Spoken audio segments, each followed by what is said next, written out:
I'm not going to give the cliche of, you're perfect for somebody and somebody will fall in love. One day you'll find your true love. Because most men out there need to understand that they're not even on the radar for most women. Right. The way that the world has changed.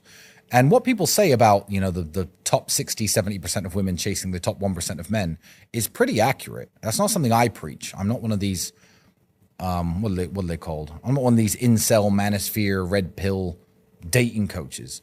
But that certainly is quite true in the world. And most men aren't on anyone's radar. But if you are strong and fit enough and, charming enough and wealthy enough, if your lifestyle looks fun enough, if you have something that makes women aspire to be by your side, women throw themselves at you. And so you do know.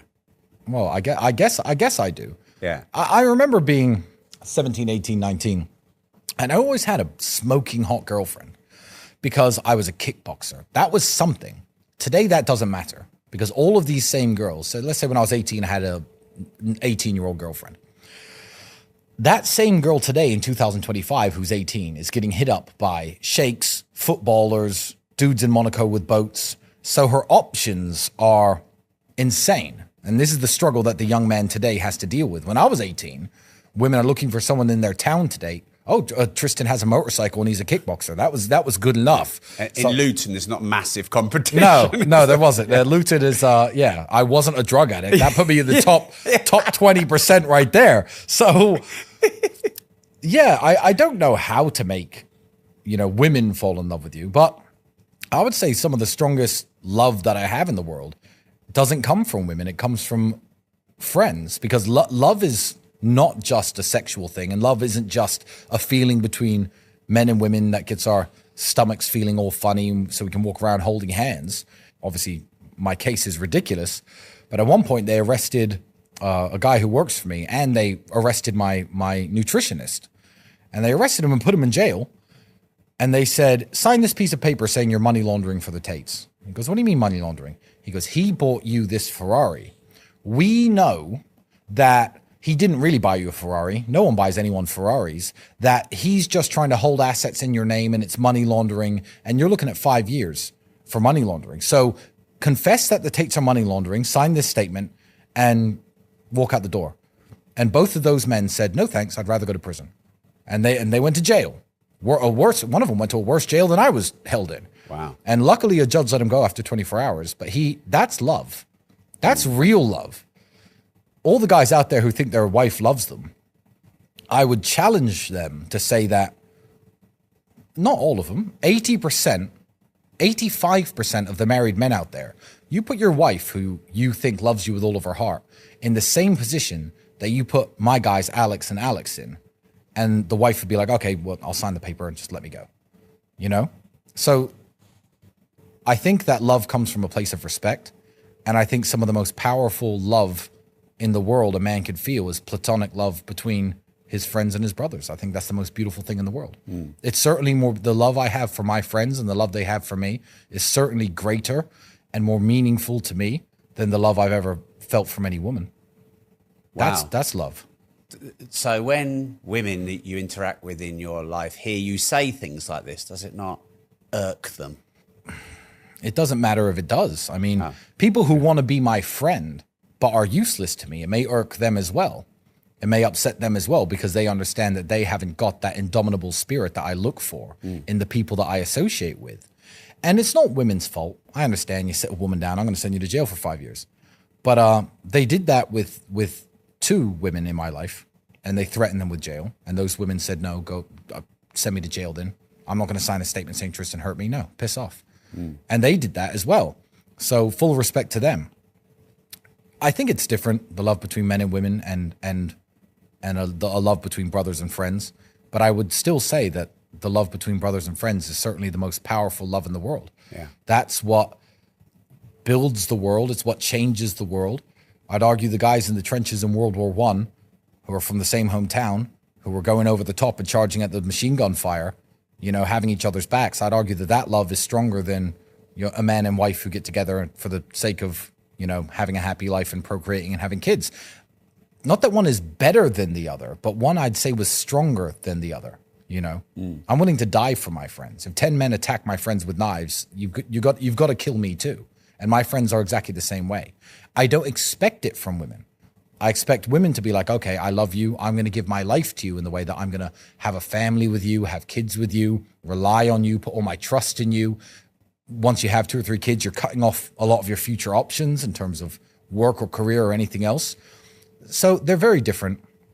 But yeah, I love my friends. So I think before you consider how can I make women love me, which wasn't necessarily your question. I think all the young men out there need to understand, how can you make men love and respect you? How can you make your friends love and respect you? Because there's nothing a woman likes more than a man who's respected by other men. Right. I'll tell you that. Yeah. So if this is if the question is skewed towards how do you make women love you, when people see me in a room with 7 or 8 people who really speak about me in high regard and have a lot of respect for me, that's an aphrodisiac for women. So, right. So it seems to be a common thread in this conversation. It's about becoming a person that other people are attracted to, whether it's men or women. yes, exactly.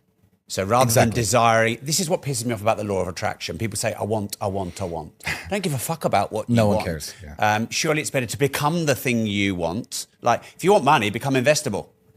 Exactly. Then you get money. If you want a good woman, become a good man. Exactly. Seems to be a thread that we're... No, it is a thread, and it's something that Andrew and I preach constantly. We've been preaching self-improvement ever since we first got on the internet, you know, in between our inappropriate jokes that, you know, keep getting played 10 years later. But we've always given a message of self-improvement because I think that's the way we've always seen the world. Yeah. 2 mixed race kids on a council estate in Luton statistically have no chance of ever... I mean, owning your own home would be a great achievement if you were born in those circumstances, let alone building the empire Andrew and I have. So we just knew that we had to be better than, we had to outgrow our environment if it was ever going to change. And now I'm here in Dubai talking to you. So it obviously worked. Thank you.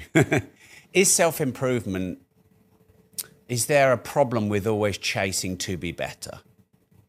Does it make it harder for you to appreciate where you are in your life right now?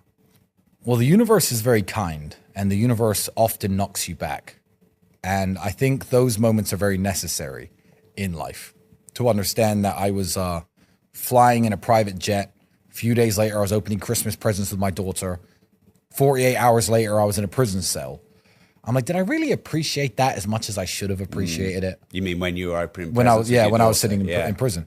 So life occasionally knocks you back and makes you understand that you should appreciate what you have. I think a lot of people can be spoiled if they're certainly born into wealth or influence. That can spoil people. Yeah. But the world is a cruel place, and it's a beautiful place. And I could tell everybody listening, as a matter of fact, within the next 15 years, something terrible is going to happen to you. Absolutely, that is what's going to happen. Someone you love is going to die. You're going to get injured. You're going to have a car crash. Something bad is going to happen to everyone in the next 15 years. So these events knock you back. And self-improvement isn't just about, you know, trying to be better and better every single day. It's understanding that if you're not improving, you're shrinking. I trained this morning. If I didn't, and I didn't train tomorrow, and I didn't train the day after, I'm not just maintaining where I am. I'm actively going backwards. You're an investor and a businessman. If you took a week off work, you haven't just maintained your position. You've spent money. You've gone and enjoyed yourself. You've actively taken steps back. So life is a journey where you constantly have to be swimming against the tide, or you get swept away. And I don't see it as a choice. Yes, you have to train every morning. Yes, you have to work every day. Yes, you have to make smart decisions, because if you don't, you get sucked back by the tide into this pool of everybody else, where 90% of the people in the world live, because they don't understand that basic rule. So anyone who preaches against self-improvement, you'd have to have either the perfect life, the best genetics, and be in the best shape just because God blessed you with whatever, already a billionaire, no need to work, everyone in your life loves and respects you. You have to be the most knowledgeable man in the world and know everything, having read every book that humans have ever put together. Then you can be like, yeah, self-improvement's stupid. But only once you've done it. But those people are never happy, though, are they? No, they're not. Like, name someone who's achieved that panacea, and there's a nagging need for more and challenge and chaos. So you can either be unhappy up there or unhappy down here.